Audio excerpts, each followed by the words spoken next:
Okay, chaps, so the... yada yada yada. Oh, okay, awesome. The late game crisis has just finished. Let these heroes of the realm pass. Damage Incorporated needs their commander.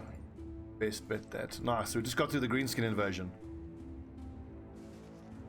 This is obtained forefather scroll. Wonder if we shouldn't clear out this crypt right now. How are the lads looking? Level 8, there's a level 8 there, level 8, 9. Let's leave it up. I want to keep seeing these missions pop up, so. And who are we going to send in? We will send in whoever has the highest morale there.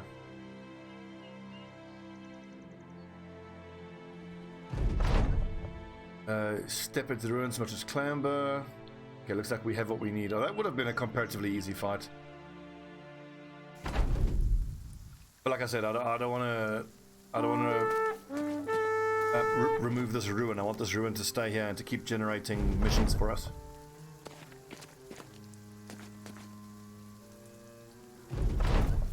We shouldn't lose sight of the fact that we are still in the phase of grinding our money to get the equipment we need, but most importantly, we're still hunting for hunters to be our position 3 and 4 archers. We've got our position 1 and 2, but they really aren't that great. I mean, Onimaru is okay. 81 accuracy at level 9, it's okay. 75 at 8 is not good, but it's the best we could get.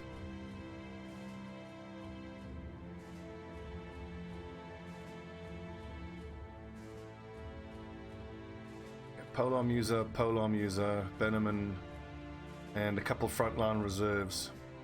Yeah, I think I want to get the Polearm guys leveled up all the way first, because they are pretty damn cool with their Berserk Polearm mastery.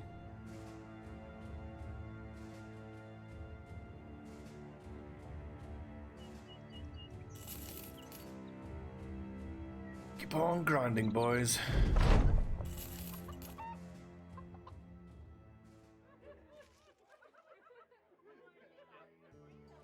You don't need any more frontline boys, it's just archers that I need. Technically, I could try out and dismiss these guys to make it more likely that new recruits get brought in here. We've got the money, I think we may as well. I mean, 2 stars, I don't think it's worth trying him. I mean, Caravan hands have pretty terrible ranged stats, as do day tailors. Whoa! Meinolf, the Slaughterer,'s longbow. 64 to 90, 35 and 60 compared to... Okay, it's just base damage increase. 64 to 90. Wow, that's a huge base damage increase. Fucking hell. Bloody Torben's bolter. 50 to 70. 50 and 75, so that's all the same. Range of 6 tiles, max fatigue. It's a little bit lighter, and it builds up less fatigue. Okay, wow. This longbow is incredible, though. We don't have 9,500, though. Damn. Okay, have my archers got their throwing axes? They do. And then Badger. Oh, that makes me sad. What do we got here? Destroy Zatak Nul. I don't want to do that. That would be a goblin fight.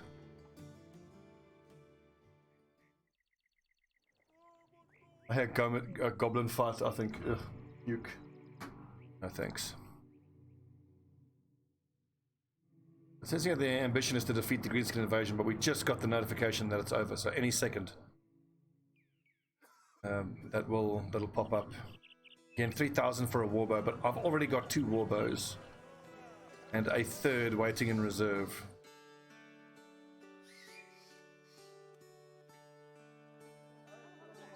There's not much for us to do, but just to keep grinding, honestly. Frontline armor wise, we've got pretty much the baseline decent armor. I need at least 1 more set of leather scale. This basic mail is only up to 130, whereas the leather scale with Direwolf is 155. So we got to keep on buying Saleh helmets and at least 1 more leather scale. Look at this armor. Barrier, 363 for 28. That's really good. And here's leather scale for 820. That's cheap enough to be worth buying. 130 for 12. 140 for 16.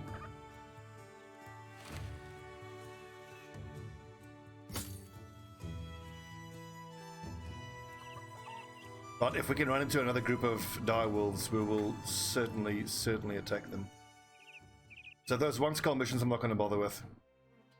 We're finally able to work for the nobles, so I want at least 2 skulls like this. In the nightmares, let's just see if we have the weapon loadouts that we need. Remember, we need, so Onimaro can use his bow, and then we need 2 tile range weapons. Barwolf will sit this one out, and we will put in Goliath. Oh yeah, I got plenty of pikes.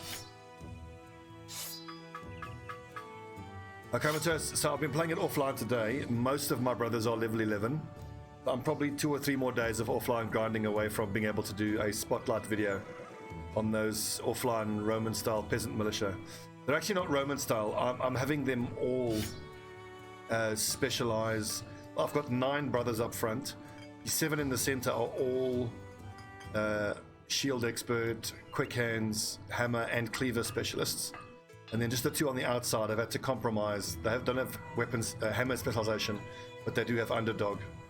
I don't want to go into it too much because I want to leave it for the spotlight video, but overall I'm very unimpressed with how it's worked out. I mean, don't get me wrong, it has its advantages, that sort of build, but overall it has been very instructive though, and I've learned loads. I'm beginning to rethink my assessment of what the best weapon type in the game is. Overall, for the longest time, I thought it was the axe, because the axe is such a nice middle point between armor damage, armor penetration, and hit point and base damage numbers. But I'm beginning to think that the cleaver is actually the best weapon type, because on that offline playthrough, I fought a whole bunch of what I call again vampires, and I've got a load of Kopeshes on my cleaver specialists, and the Kopesh doesn't do anything near the armor damage like a warhammer, but it's pretty damn good. And so if you think that if you take just cleaver specialization, you have a Kopesh to damage armor, you have a war cleaver to damage hit points and inflict bleeding, and you can use a whip to disarm and to attack over range.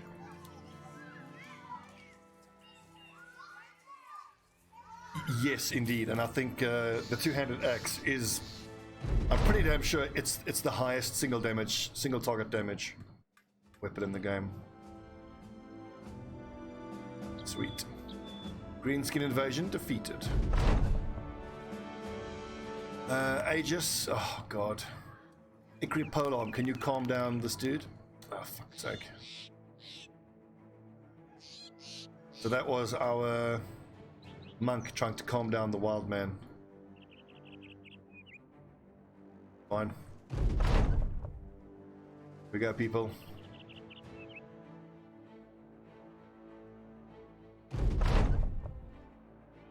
But I can imagine. But with a guy like that, if he swings and hits a shield or swings and misses, it's devastating.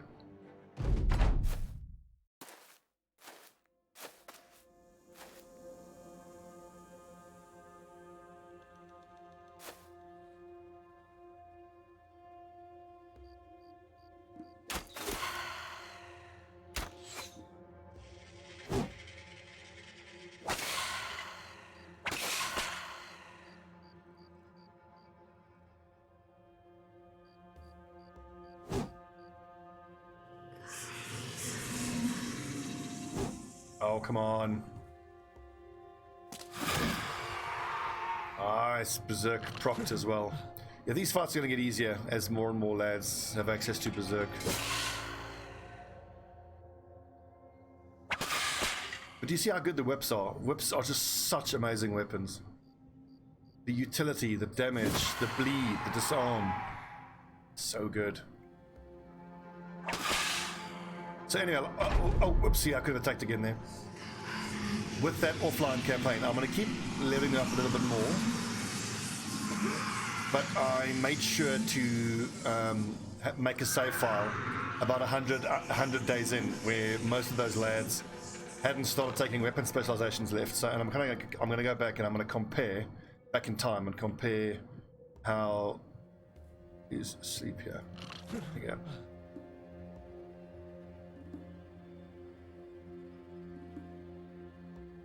No, I'd have to agree with that, Mazuma. It's definitely a percentage. I've known for a long time that my favorite build would be two-handed weapons. But part of doing what I was doing was because I needed a way to try to offset some of the downsides you get from playing as peasant militia. You know, because you don't have very much in the way of access to higher tier brothers, so you need some way to offset the lower stats. I do like having a whole 9-man front line that all has shield specialization, so defensively they're very good, but they lack the damage horsepower of some of the other builds. So anyway, like I said, I'm going to go back in time and I'm going to compare the hammer slash cleaver specialization, and then I'm going to make another build where it's just cleaver specialization, another one where it's just axe. Because I like the axe specialization as well, because the axes let you split shield, it's very good against armor, it's very good base damage. It's a nice utility as well.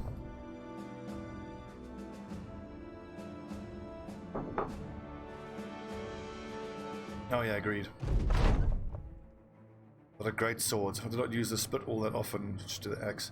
Well, for me, the big advantage of the great sword, much like the great hammer, is that you are able to do this with your formation.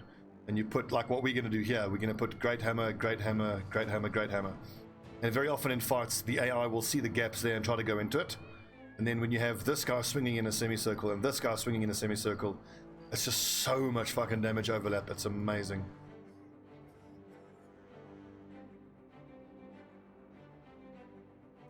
Warhammer, let's see here. Fatigue's looking pretty good. Let's go melee defense. I've never understood why guys aren't a fan of the knockback. The knockback is amazing. I mean, for certain enemy types carrying certain weapons, it halves their damage output, because if you think of someone using, let's say, a Warbrand, for example, they would need 8 ability points to be able to attack twice with the Warbrand. So if you hit him with the Warhammer and knock him back, he has to spend 2 AP to move back into contact. He only attack you once, so you've halved his damage output. This range defense is becoming an issue, but you can never have too much fatigue.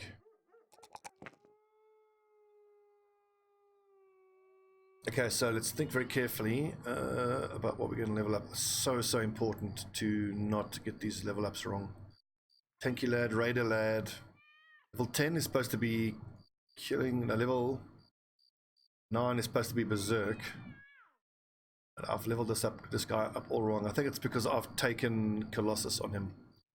The student we took, gifted we took, rotation we took, recover we took, weapon spec we took, nimble we took, underdog we took. I was supposed to take berserk. Okay, so I took Colossus on him, which I had to because he was brittle, I think. So out of berserk, killing frenzy, reach advantage, and indomitable, I have to give up one of those skills because I have to take Colossus. I think berserk is mandatory, indom is mandatory, and berserk is mandatory, so I'm going to have to give up reach advantage. Oh, it's a key defensive skill, but he's going to be on the inside flank, so he's got underdog. I mean, on that build, giving underdog and reach advantage is really what you want, but then got three skills left here. So if I take reach advantage, berserk, and let's say killing frenzy, then I don't take indom. If I have to give up any of this, I think I've got to give up killing frenzy. Maybe, I think the defense is probably better because I'm using a two-handed Warhammer, and I've never felt like I've lacked for damage with a two-handed Warhammer.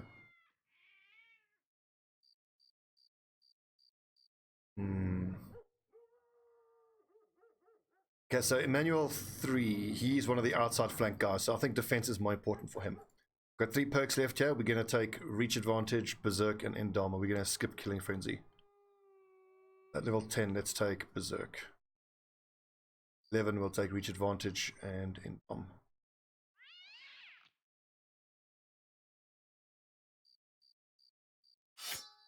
And can we please get our hands on some more fucking Warhammers?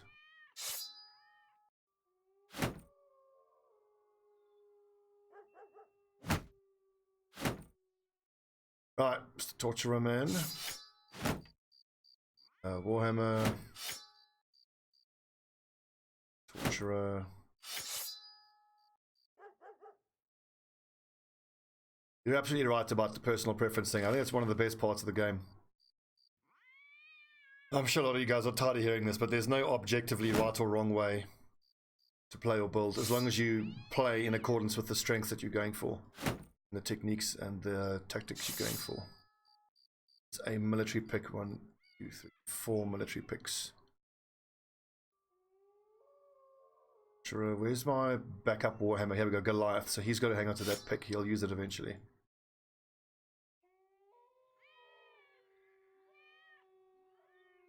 Yeah, that famed warbow was amazing, but we didn't have the money, unfortunately. Okay, so 75. We can leave their points at 75. And do I keep dumping into fatigue? I don't think so. He's got loads of fatigue. Honestly, I could have made him a heavy armor wearer, but a polearm guy doesn't really need it. We got Berserk. We got. So what I love about the polearm build, being on the back line, you can be kept a lot safer and you can maximize damage with Killing Frenzy, with Berserk. Executioner maybe, but the real time I'm going to want to use the polearm is against mass undead. And then of course, Executioner doesn't do shit for you. It's a pity you can't go to the shop and go, can you just hold that bow for us, please? I'll come by it at one point, I promise. Okay, so for my polearm guy, I have to pick up Nimble now at a certain point. We'll go Recover first at 9, Nimble at 10, and then at 11 we can... Actually, what I need on my polearm is, at 11, is Quick Hands and Bags and Belts. So I don't think I need Indom on the back line. I need the utility of Quick Hands and Bags and Belts. Extra slots for crossbow that I can shoot with, carrying bandages and other support stuff. My Torturers, have they got shield spec yet? So now ration the Torturer. When he hits level 11, we're going to take Killing Frenzy and maybe Shield Expert. But then I'm missing out on Indom.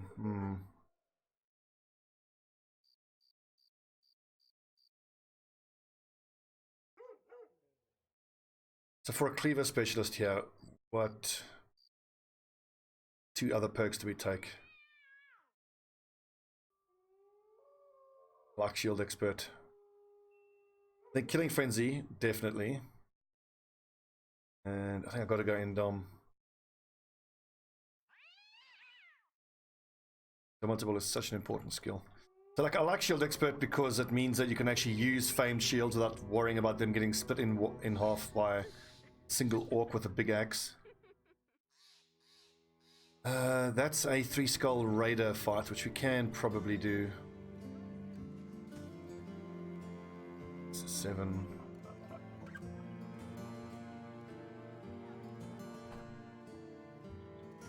What is this? This is a fight against witches. I do actually need some witch crafting materials. We could do that. The lads are a bit hurt. What I need is a delivery mission. Just give my boys a bit of time.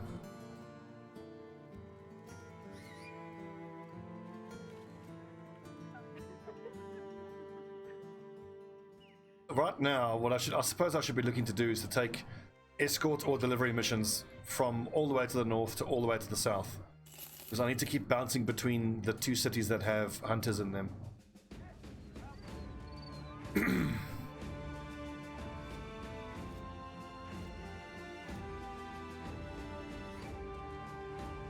I suppose you can't, right? I could forego Killing Frenzy, you're right, because it's a one-handed weapon. And the real damage output from a cleaver is the bleed.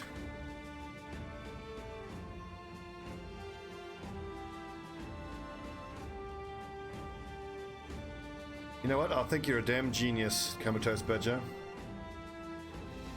Indom and Shield Expert.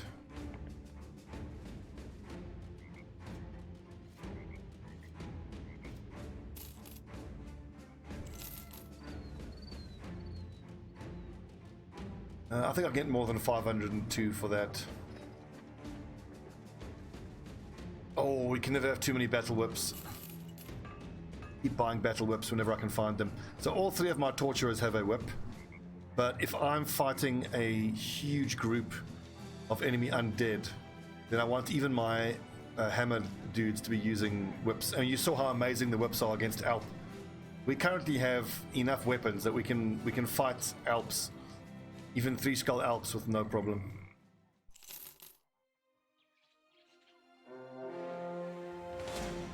Shit ton of thugs, marksmen and poachers, that's not worth it.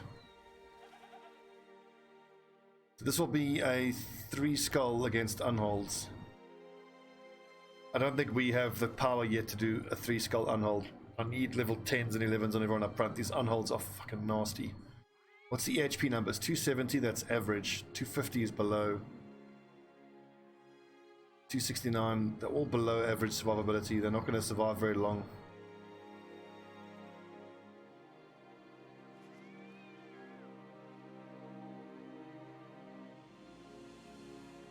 I mean, I could just take it. This is a save scum mission, so if it doesn't go well, we can just reload it. I almost saved over test 13th.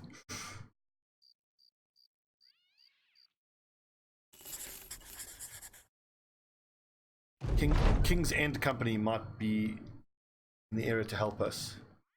Increase our renown, goblins. Let's build a bigger cart. Okay, 6 unholds, that's not so bad. King's End, you boys help us by any chance. Unholds ran away.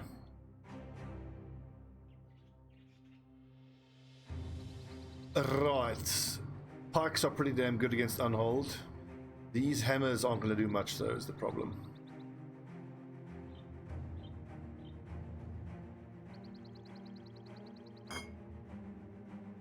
Everybody should just use poison here.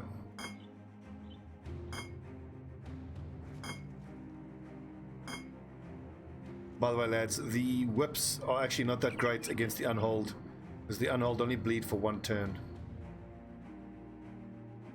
And javelins, where's my damn javelins? Mind.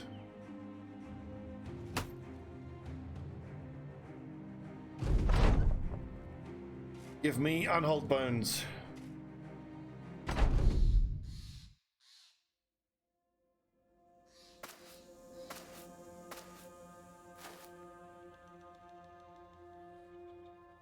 See, this right here is where we would desperately need the Indomitable. The boys are going to get stunned.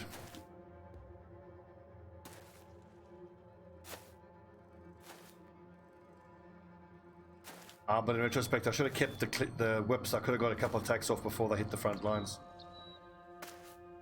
Details, details, details.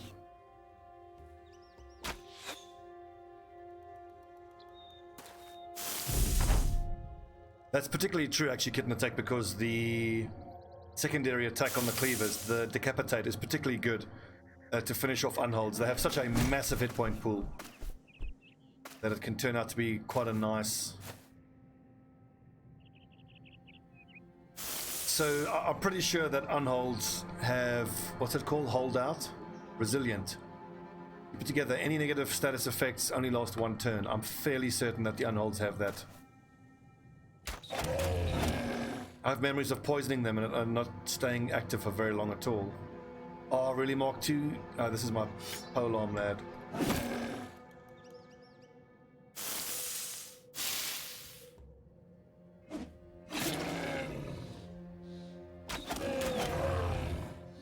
What I really want is the goblin poison to reduce the ability points. That's the good stuff.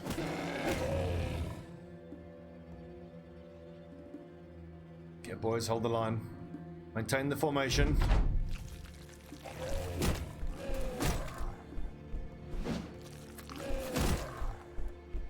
What I would really want from poison is to actually either limit or eliminate the healing ability of these things.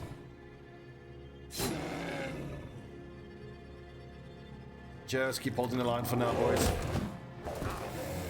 Damn it.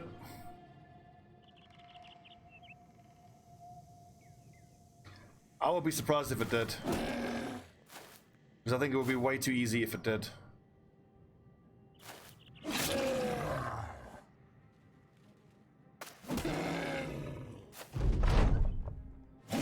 Oh, so close.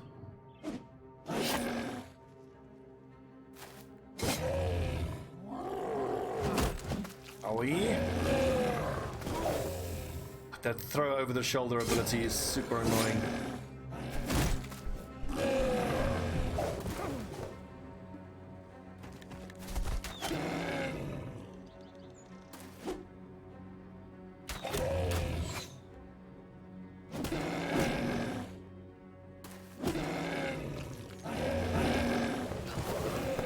One perk that I always wish I could justify is fearsome. That's a bit of a luxury perk. The thing is, fearsome makes beast hunting so much easier because it always feels like the beasts are the most vulnerable to getting their morale shattered. Orcs, of course, but beasts in particular.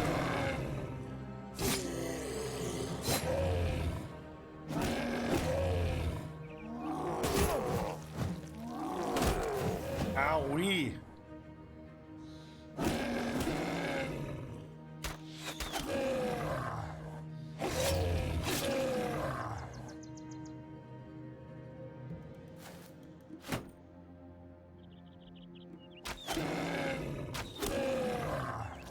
Well, fearsome works well with like almost any of the weapons, because I mean, as long as you're doing 1 hit point of weapon, one hit point of damage, then fearsome procs. If anything, fearsome does the least against hammers, because to normally make the enemy roll for morale, you need to do 15 points of damage, and this does 0 to 17 can ignore armor. So only if you roll a 15, a 16, or a 17 do you make them. It's not very good, but like I mean. For my hammer guys, they're going to be using two-handed weapons. That's the one thing about fearsome. You almost never need it on those big two-handed weapons because you are most of the time doing the 15 hit points of damage you need. And the fact that it does nothing against undead is a downside.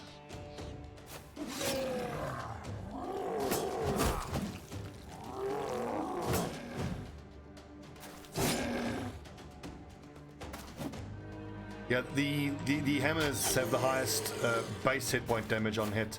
But the point is, though, almost any of the tier 3 weapons do at least 1 hit point of damage.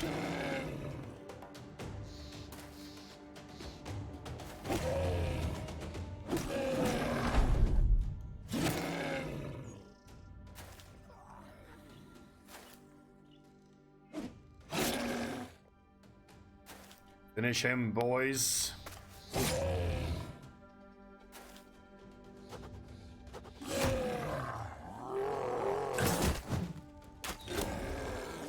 Shooting. I hope we get some skin here so I can make some bigger quivers.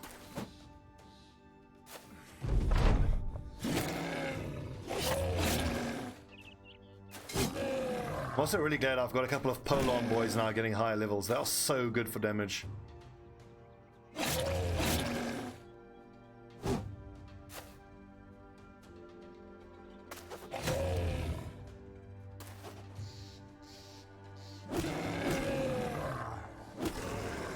Well done, lads. Nice. 3 giant skull and bones and 1 unhold hide.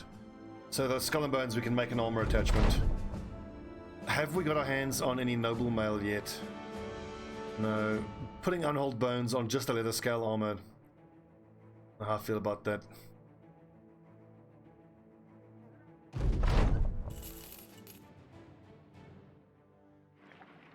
We got here, oh, 2,700 for a hammer, but I need the two-handed variant now. I could start stockpiling throwing axes, because I'm going to need another 4 for each of these hunters that we are eventually going to get our hands on.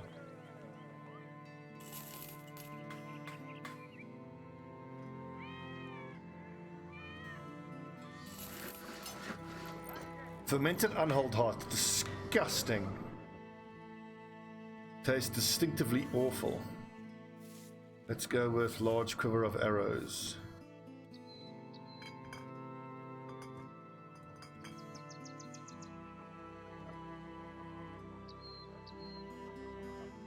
The thing is, Mazuma, I agree completely, and it's one of the reasons that for most of my playthroughs, I kind of expect that the lads that I buy in the early game are not going to be around in the super late game. And there's nothing wrong with that, I don't think. I'll just slap this bone plating. I think I do. Just slap it on there. This bone plating is so good. So everyone up front has at least leather scale plus wolf armor. Excellent. Poor old Varwolf is the only person without an armor attachment. Alp trophy necklace. Do I need another one? That's probably a good idea, having the guys on the outside flank with the extra morale boosting necklace. Before in the center of the formation, probably doesn't need it. Oh yeah, I gotta buy a falcon at some point.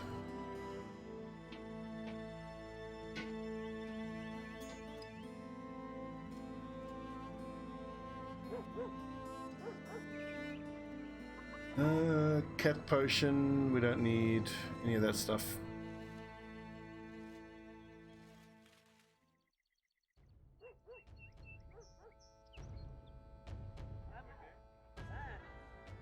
Oh baby, bought for 350, selling for 630. That is what I'm talking about. 3, 4, 5, 6, 7, 1, 2, 3, 4. 3, 4, 5, 6, 7.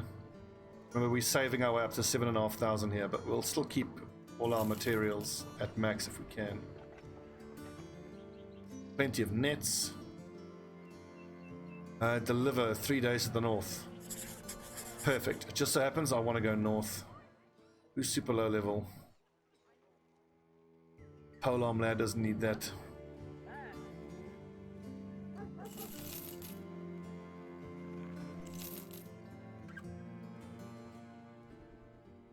Where are we going? Ah.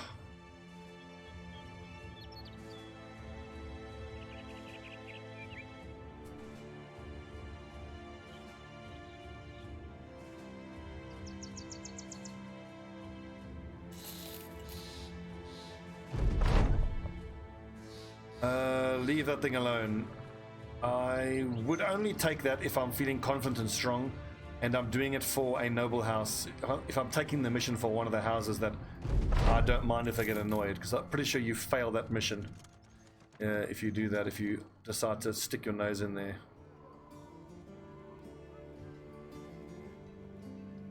What we got here? Ooh. Could try them out. No good.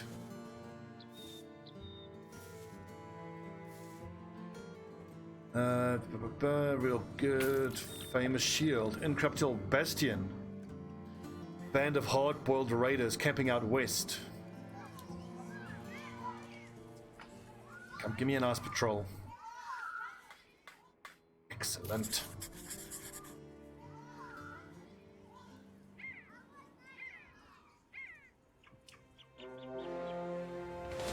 $15 orc young, that's very doable, especially if we fight them in the forest. Did they just wipe out a group of army men? They certainly did. Okay, let's go for the orc killing protocol, which we have established works quite nicely.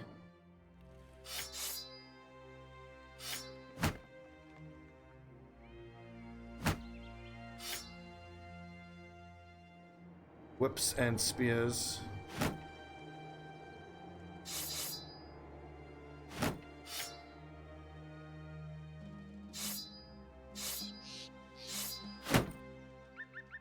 Worth boosting the damage, 18 to 37. Why not?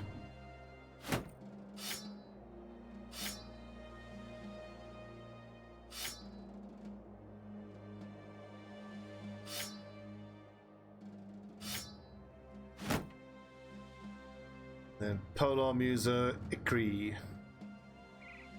Doesn't have quick hands yet. Hey boys, let's farm some orc marauders.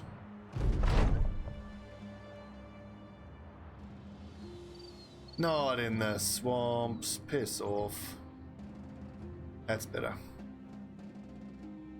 Always hated fighting on swamps. It's funny because sometimes, not all the times, but sometimes when you fight in the swamps, it's just glorious. You get the solid ground, they fight on the shitty ground, and you just annihilate them.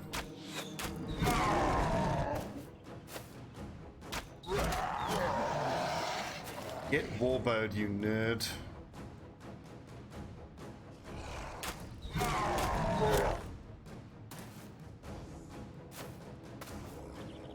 Oh yeah, and I think our one brother who was a... oh, never mind. Emmanuel is still a dastard.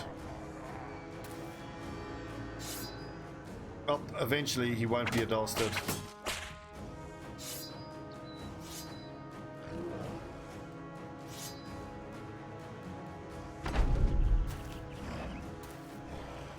Yes, stand at range so we can whip you.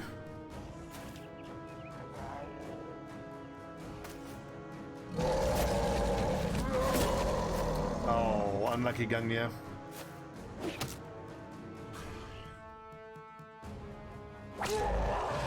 So he's dead. Nice.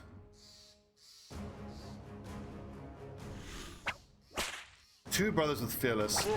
I don't think so, because earlier today on my offline campaign I had one of my dastardly guys have it removed, and I don't have two Fearless guys. I have one Brave lad. I think you just need one guy with Brave,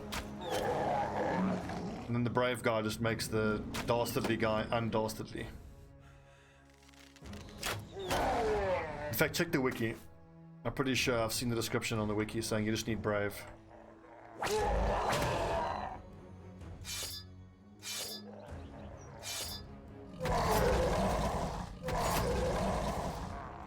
It feels kind of weird having just earlier today been playing with the peasants.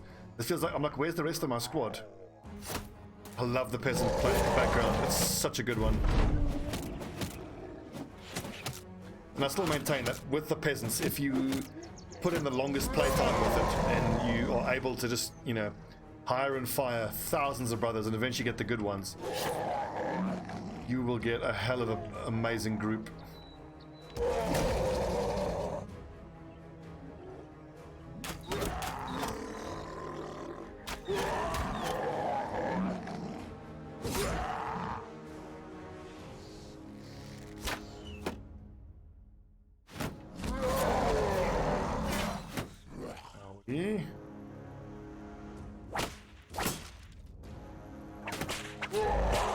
Okay, I think we can step forward now and fight with our normal weapons.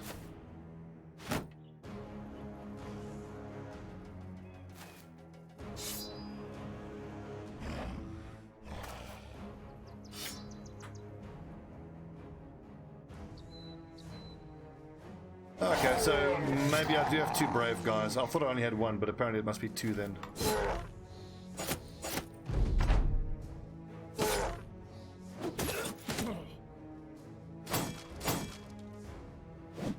That's something to think about then. We should, if we are recruiting brothers, keep an eye out for any Brave guys. I doubt the wiki is mistaken. The guys who run the wiki are totally on top of their game.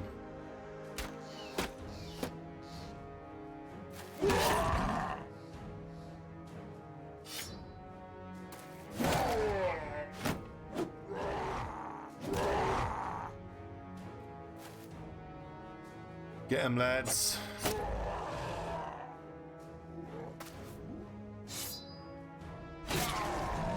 Oh, that slicing sound.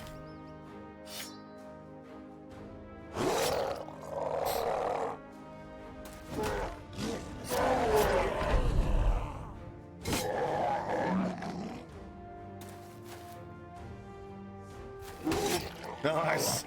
Off with his orc head.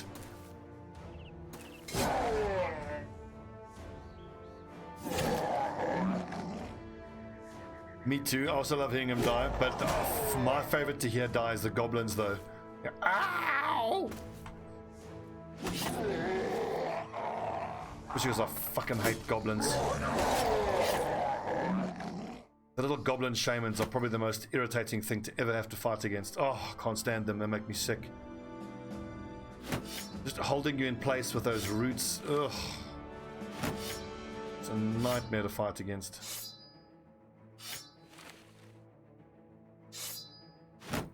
Nice la, level up.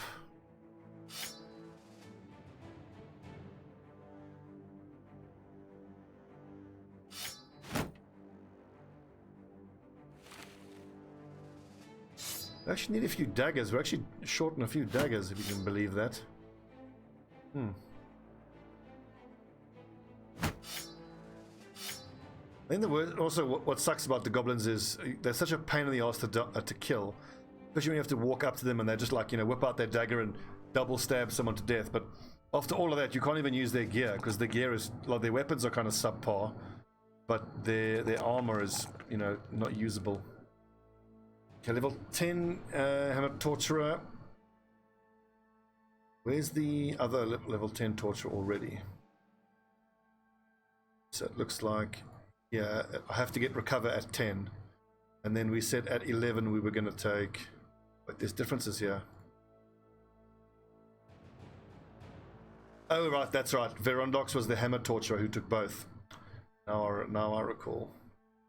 He was the guy we were going to experiment with hammer and torturer build, which I now know to be not that great.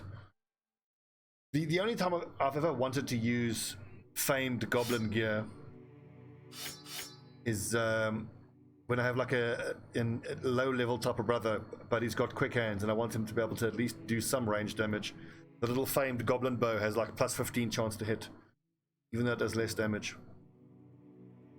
Okay, so at Verondox we will take Berserk at 10, and then at 11 we will take Recover. And this is the problem with the extra weapon spec. I don't have space for Shield Expert. I'm gonna have to leave Shield Expert. Berserk at 10, and then Indom and Recover.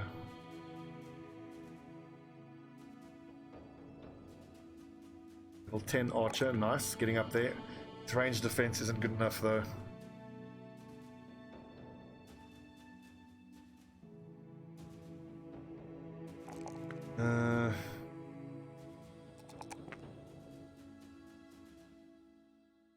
Berserk, quick hands, nimble.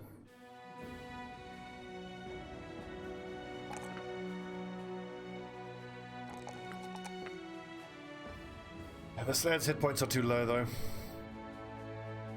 Okay, Mr. Bannerman, you've got Berserk, you've got nimble, you've got recover. I think it's time to go quick hands and you can start shooting a crossbow as well.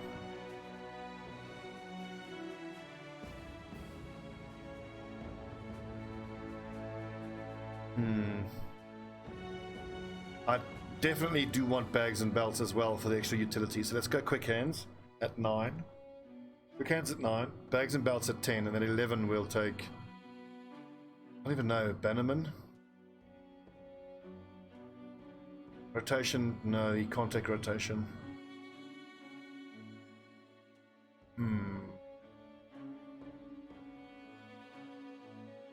We'll cross that bridge when we get to it.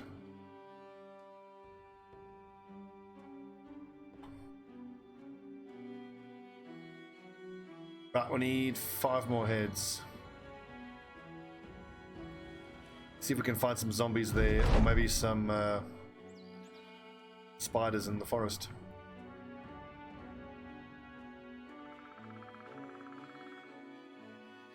Well, that's doable. Necromancer, shit ton of Wiedingangers, and a whole bunch of armored Wiedingangers. But actually, I should do that mission right at the start of the next patrol, because that's a load of zombies, and I just need 5 bodies, so we'll be wasting a lot of those. The notched blade, used as a sword with fishy things, as dagger with armor.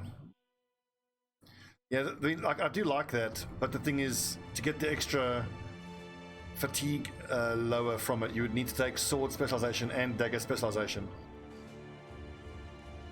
But the thing is, like, if you're going to build a dagger specialist, then if you're attacking an unarmored target, even 3 attacks with a rondel dagger is pretty damn good. I think it's 25 to 30 times 3.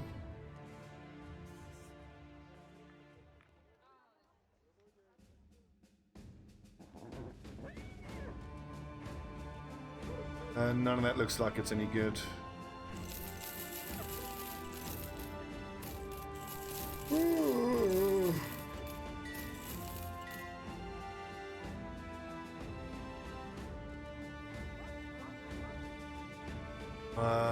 Two-handed Warhammer for 2,800.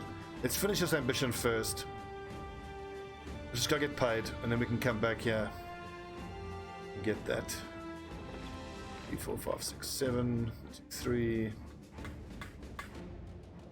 And I mean, we maybe need to start looking at one of these witch hunters. Oh, good. But man, getting archers is always such an epic.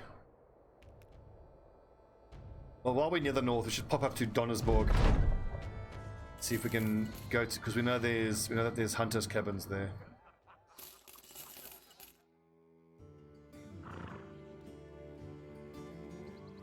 And we'll have to come back for that Saleh.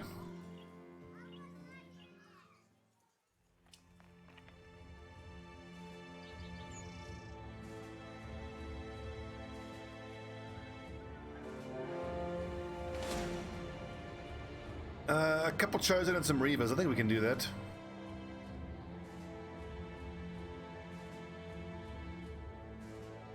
I would agree. So yeah, the goblin weapon just doesn't do enough damage. The base stats are just too low. Okay, so in this fight against the chosen, let's have my torturers focus on disarming. The hammer lads, we're not going to be daggering anybody. What if we shouldn't carry kite shields just for the extra hit points, because we don't have shield specialization, and I want these shields to just get one shot.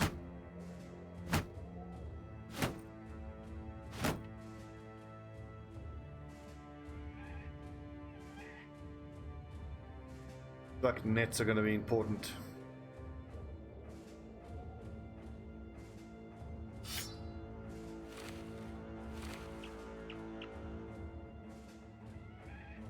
I think MK, you rather throw a few nets, my friend.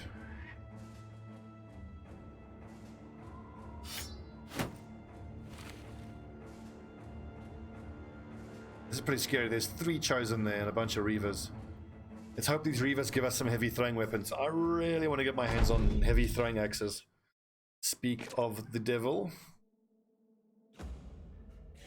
Ask for heavy throwing weapons and you shall receive.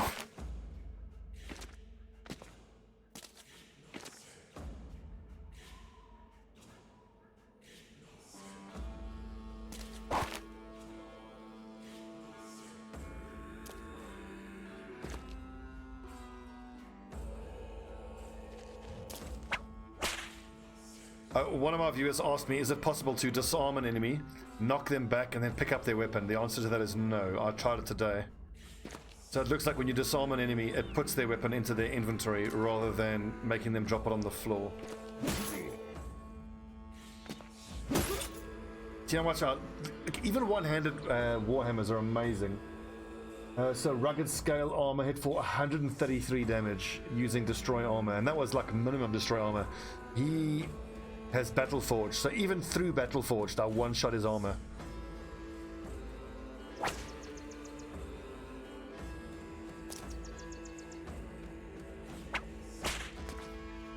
Actually, that was the wrong guy to disarm. He couldn't move up and attack on the next turn anyway. I've never really bothered with duelist on throwers. If I'm using a throwing weapon against an armored target, I'm just using the axes. I do understand that with duelist and the throwing weapons are really damn good. But then if I'm ranged shooting at a target that doesn't have armor, javelins are very nice. But like in these builds, their warbows are for unarmored targets and the throwing axes are for the armored targets.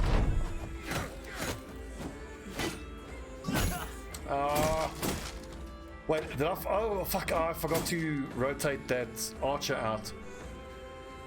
Oh, the polearm guy out. He's gonna get killed now by that barbarian. Okay, this is a reload. I fucked that up.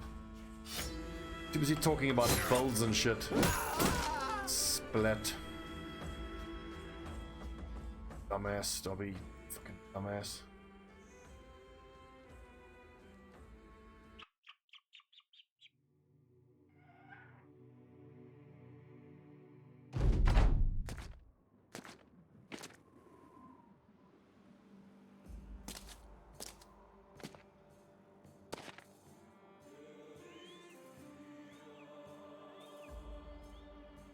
Like the thing is, I understand how duelist is so good because it allows you to get through the heavy armor. But like, even if I made pure archers who didn't have access to throwing weaponry, and they rubbish against armored targets, you just need to be a bit more proactive in getting the timing right of who does what when.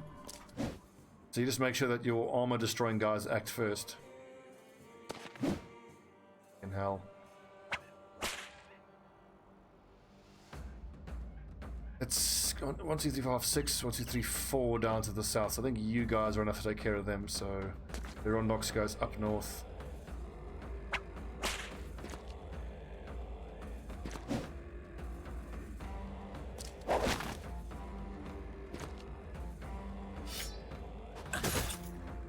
That's not bad.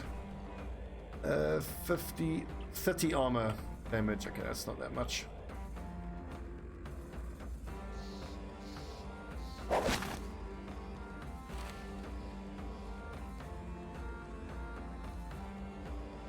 Who doesn't have armor? They've all got heavy armor. I'm gonna go there. Pole armor is there. So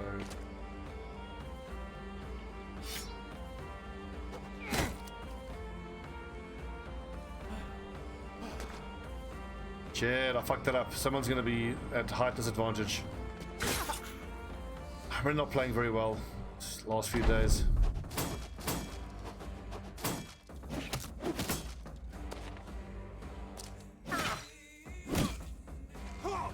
Oh, Barbarian Chosen, damn it.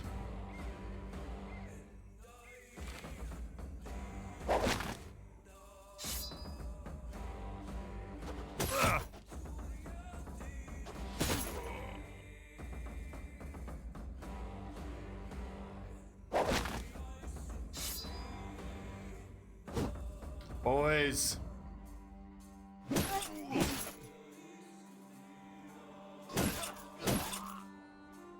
Nice armor, nerd. Okay, Ration's got the high ground. No, Gungnir, oh look at that, he's fucking fucked. I forgot how ridiculously good that Dazed effect is. That makes me miss using two-handed maces. It's so effective. Rondox. Actually, yeah, see, this is one of the few times that this build is good. It's always got the right weapon.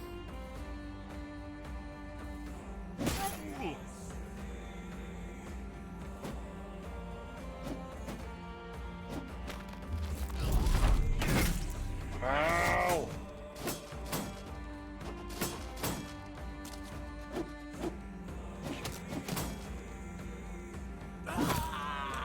Yes, MK2.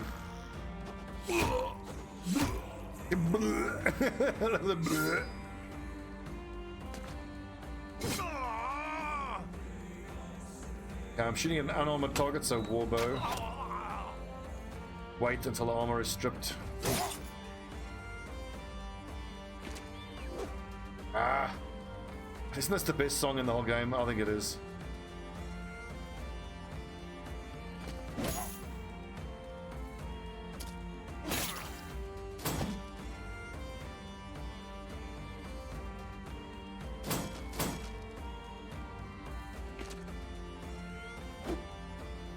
What's with these misses, lads?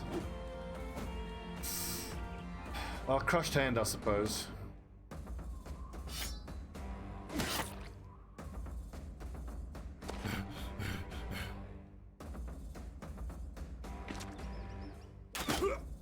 Nice. Hopefully that pierced hand, good, will make him miss his attack.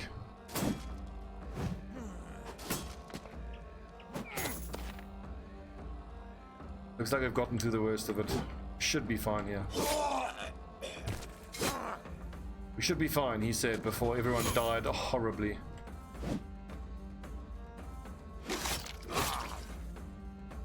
So back to my point about how cleaver mastery is actually pretty damn good. Like, I mean, you saw that was okay damage. It's not great armor, but it's not like those tier 3 cleavers have dreadful armor damage.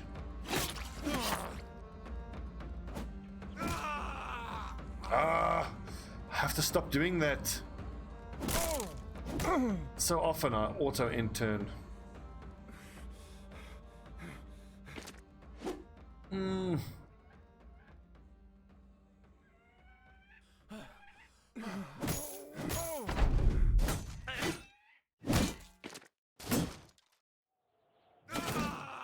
Off mit their head. Lads, we're missing a lot of attacks here.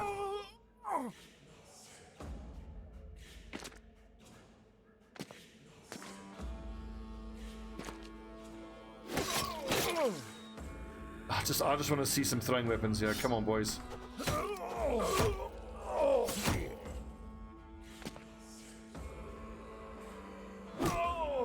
Oh, crushed ribs.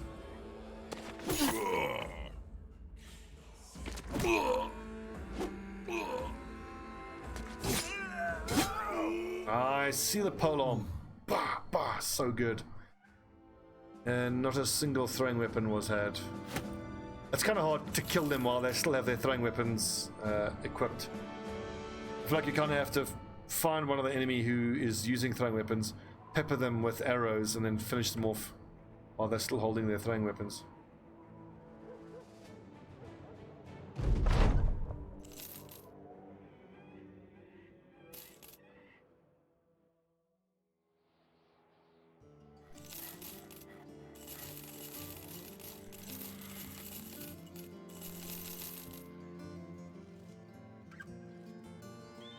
Also a very good point, stun them.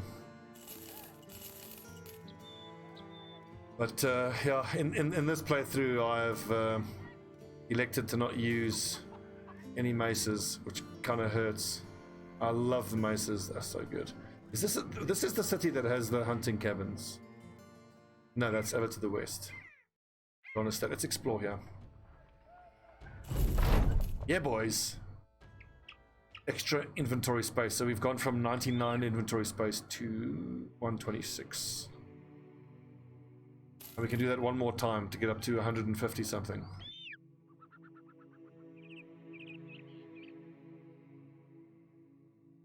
I've thought the same thing, Comatose, yeah. If I was going to do my next cultist playthrough, I'm probably going to do that. Nice, these little huts with greenskins in are important. We'll come clear that out once we get the greenskin ambition. Goblins, 3 men heavy armor, real foe on the horizon, 2 dozen opponents, so that's easy. Just gotta find a zombie swarm. We're in zombie territory, greenskin territory. I still want to return to my cultist playthrough. I've had 2 attempts at it and fell short in the early game. It's really, really hard in the early game. But I'm told from some of my viewers who have gotten into the late game, the cultist playthrough is potent, and I do mean potent in the late game. So your guys have such huge resolve numbers.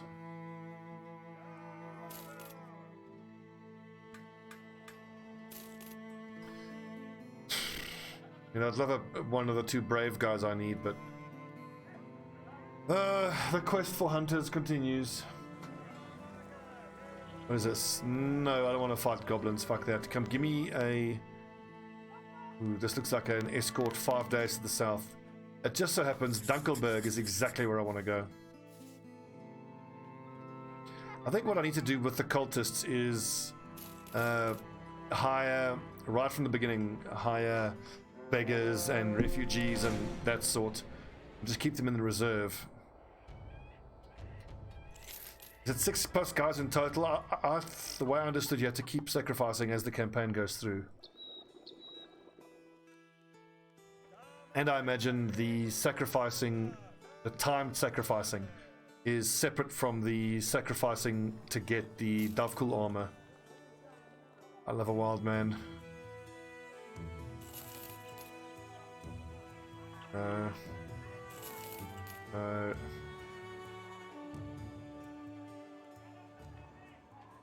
Yes, and the higher levels of the traits are amazing. It's like 15 resolve. Oh god, rip, we're all dead. There's 22 barbarians, 22 reavers. It's just straight reavers. There's no way we can take on 22 of these fucks.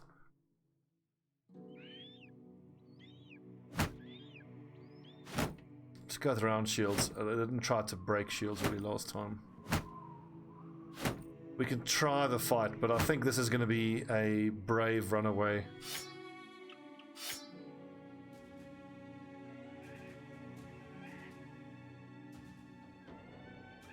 It's at night as well, so I've only got the one archer. This is almost certainly a runaway bravely situation. I wonder if it's worth throwing a few of these spears. These reavers do sometimes carry shields.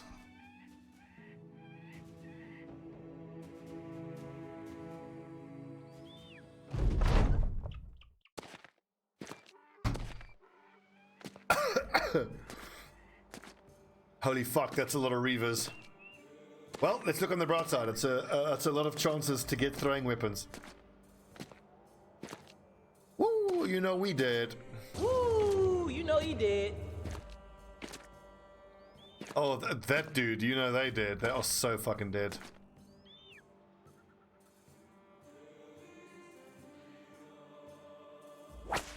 Right. Rest in pepperoni, all of us.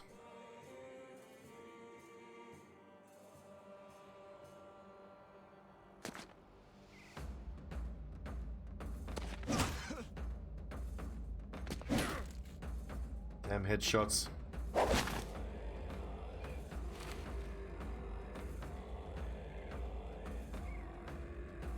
Even worth disarming here? I don't think so. Let's just get right in there.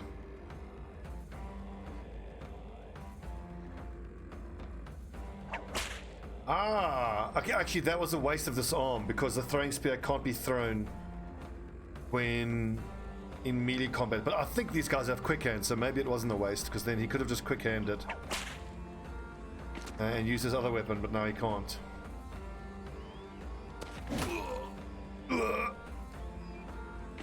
Okay, MK2, give us a nice big headshot and a one-shot kill here. Oh, almost.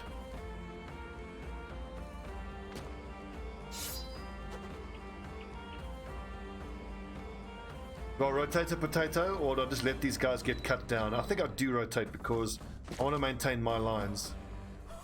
And these dudes just getting killed. Just increases the morale. Sweet, there's some heavy throwing axes.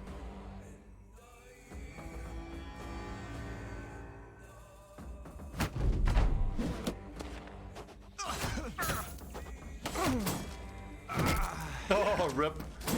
Splat.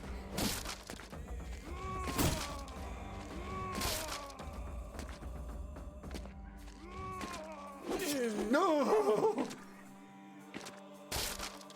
These barbarians aren't playing. Oh, good dodging.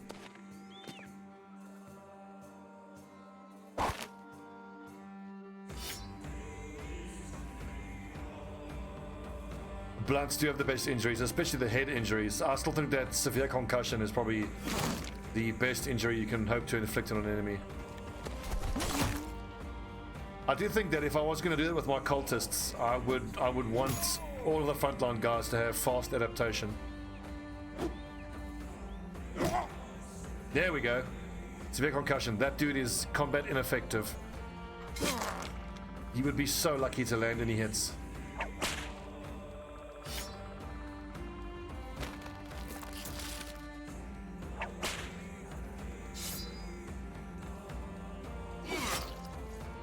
Probably should have just chopped him twice.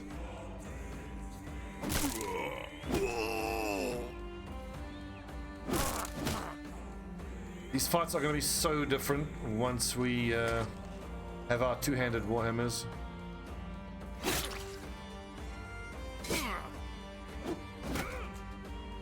And Emmanuel dodging like a friggin' ninja. The center of the formation is kind of collapsing, but I want to move Verondox back to rotate Emmanuel out, because I'm expecting Emmanuel to need a lot of help very soon.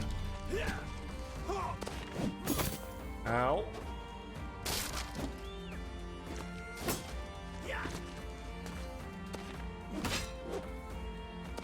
Oh, Christ. Oh! That is so scary. Oh!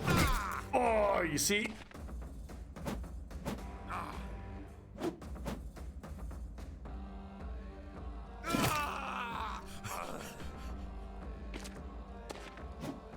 Back. All falling apart here. This missed swings like hurt me.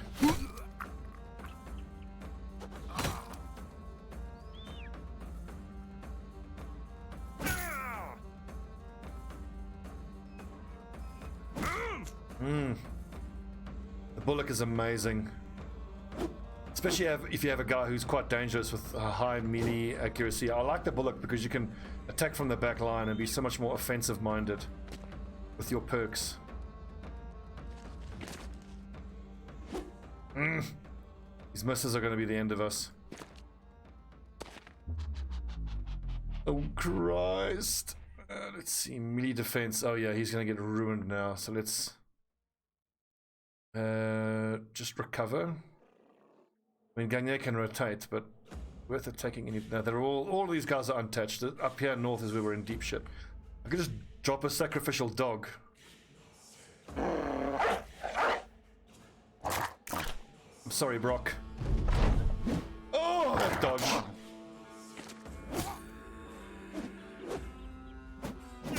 Oof. Fuck, this is so scary. It's almost one shot time up top there. Oh my god! See, we were actually doing pretty damn well, but we're just getting straight up overwhelmed now.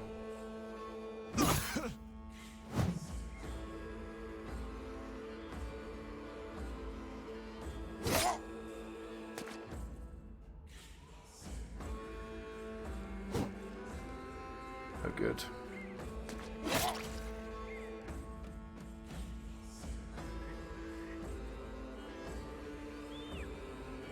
Oh, that fails. That puts a reload, definitely. Die!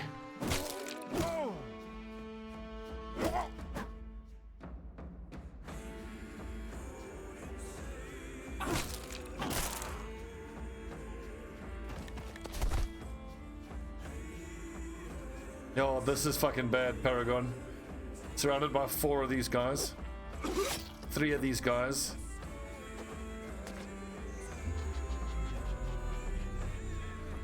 Oh, Ration, you poor fucking bastard. Oh! Ration's down. Struck down, not killed. Just killed.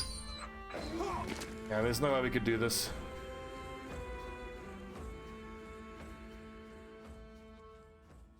That's just too much. That's way too much.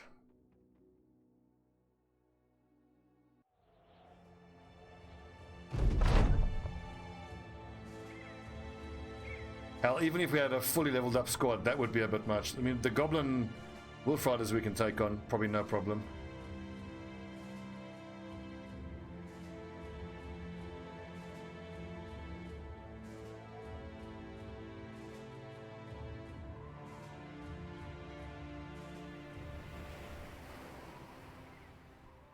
What's this? Direwolves, Webnecks.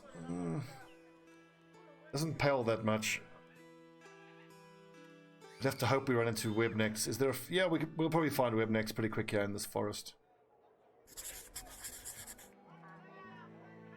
And as you can probably tell, I'm more inclined to take the noble contracts.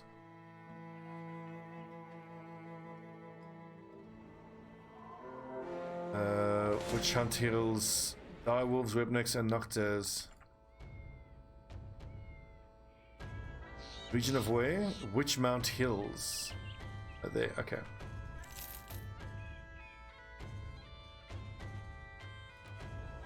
So if we go into one of these ruins marked as undead, we're most likely to be able to get this ambition done.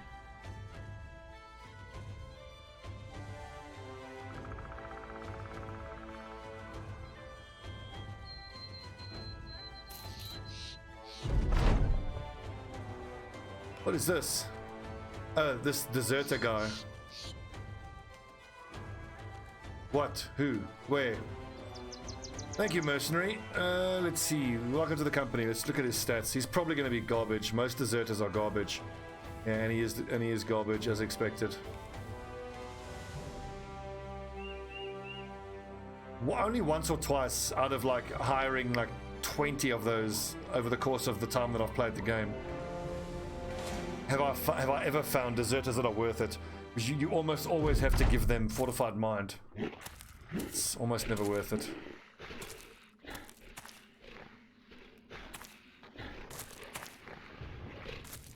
Yeah, this is not ideal.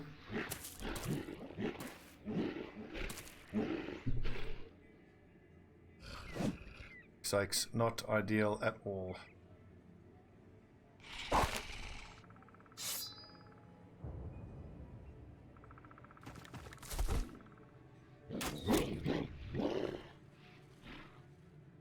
I need frontline lads, so you rotate there, so you...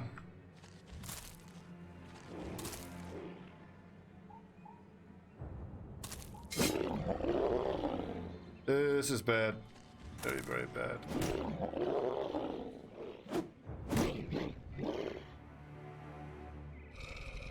You guys are fine there. Fuck, how'd I fuck that up? You rotate there, so we got to kill that frenzied direwolf. Fuck.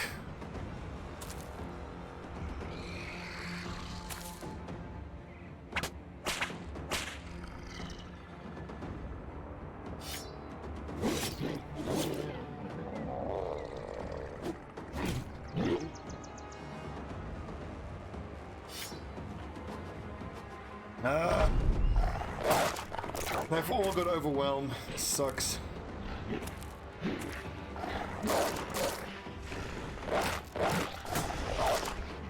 Like I said with the deserters, it's 1 in 100 deserters that'll be worth it. I mean, if you get a deserter with 3 stars in melee skill, and he rolls max, I think they can get up to 65 melee skill. But then you still have to be able to, like I said, give them fortified mind and spend a lot of points leveling them up. It's never worth it. Yeah, this is getting pretty shitty here now for Onimaru.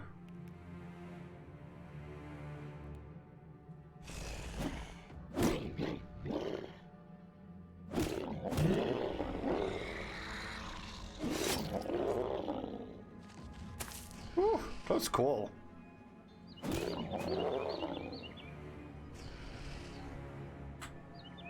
Damn it, I need a switch weapon mod.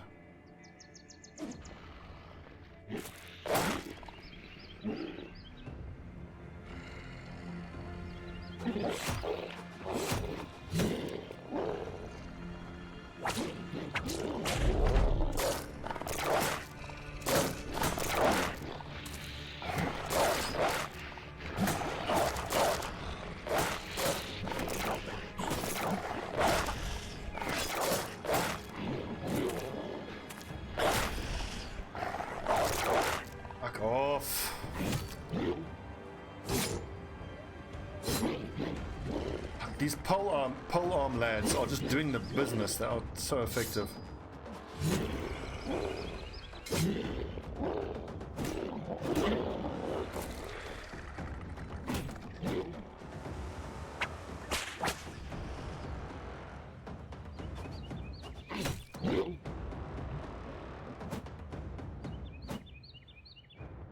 Oh, fuck, I probably should have rotated Gungnir out. Shit.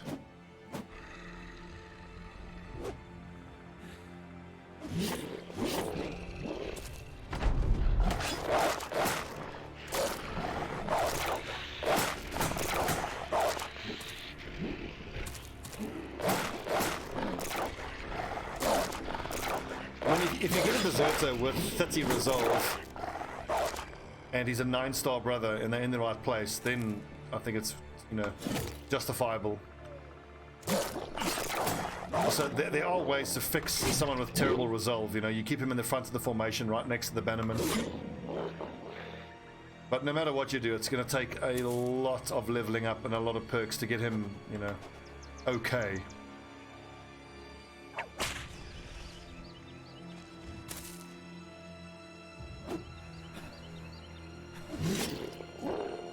But in that range of character, I think the Wild Man is probably my favorite.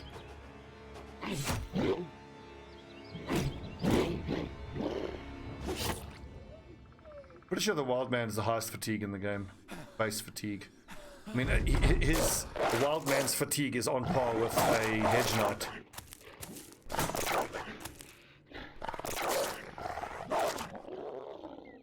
These things are all over the place.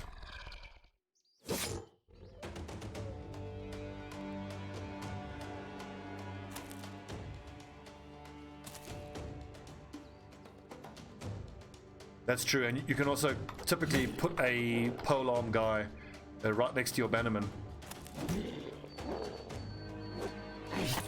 It's kind of a similar problem that you get with the retired soldiers, because the retired soldiers have such low stats, just not in resolve. The low stat that they suffer with is fatigue and hit points. But I mean, like very early on, you can get yourself a retired soldier with really nice melee skill.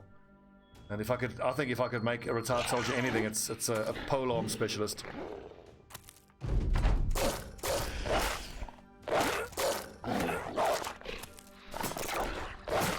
I think with my offline peasants earlier today, I had an event where I was given an adventurous noble who had decent stats, but he had 2 stars in melee skill and melee defense and fatigue. So that, you know, suggests swordsman, but in that playthrough, I actually wouldn't mind a retired soldier, because then you can start hiring apprentices, and the apprentice then gets plus resolve and plus melee skill from the retired soldier.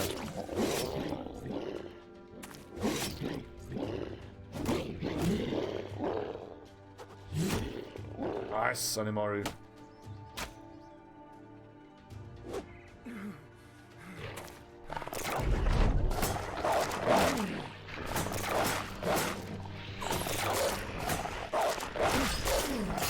Fuck's sake.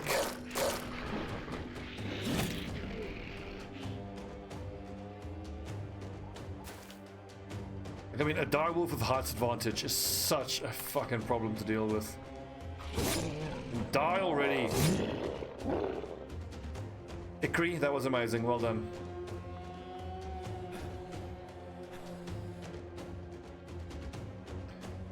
Wildman, farmhand, vagabond, lumberjack. Okay, thanks, Senshabo. But Senshabo, doesn't a whoopsie, fuck, doesn't a what's the super heavy armor tank guy again? Hedge knight. I thought like a hedge knight has the highest fatigue. But of course he's an elite character. Of the lower level characters, I know that Wildman has the highest fatigue. That's why I love them. They make such amazing frontline heavy armor wearers.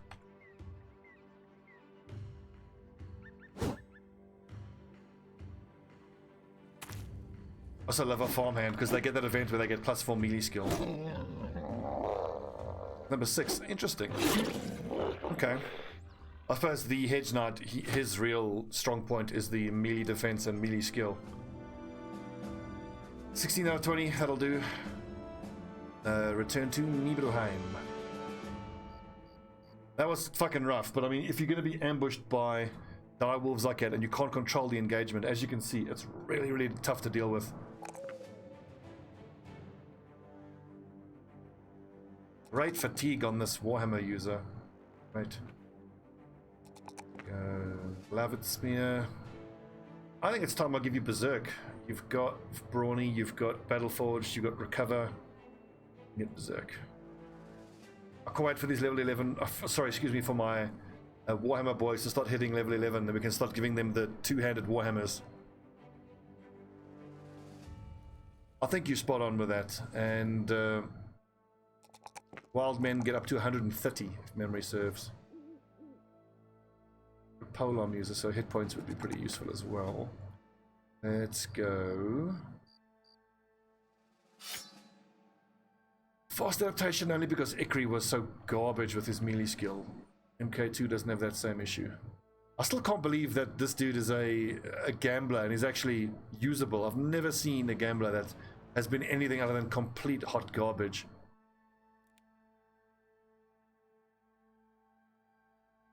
It's around 120 for sure. Nice, and we got some wolf pelts. There's a taxidermist.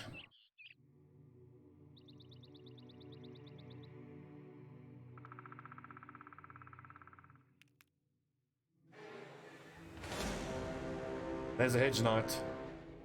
But we're not in fighting shape right now, and hedge knights are so fucking scary. And do I even need heavy armor? Actually, I do. I've got one guy who needs heavy armor. It's a pity. If these lads didn't have their armor destroyed, that would be a fight worth taking.